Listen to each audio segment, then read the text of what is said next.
wuta wuta wuta wuta wuta wuta bari zuba ruwa.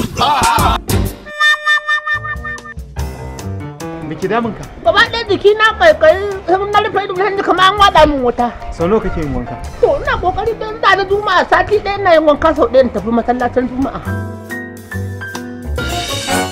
Wataƙila idan ka buɗe za ka tuna da wanda ya kawo maka wannan abu. Fitsarin ne da ka ce a yi a kawo ka auna ni sai na yi ma hadda kashi saboda ka tantance. Amma kai baka da hankali. Ba mu da hankali dai. Na lura lallai idan baka auna mini fitsarin nan ka ga me yake damuna ba. Yanzu nan zan kashe ka da tafi. Me gadi?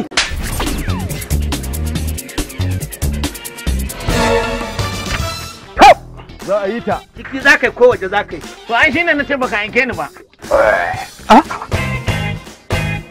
Soyayyar baƙuwar nan fa ta zama tabarma ta nannaɗe min zuciyata gabaki ɗaya.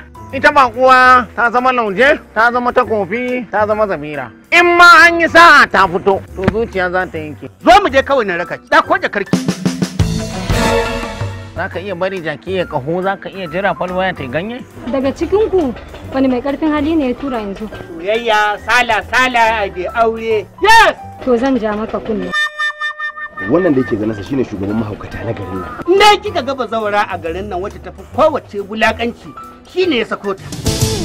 Na ga alama na yi bakin mahaukata biyu. Fida ke!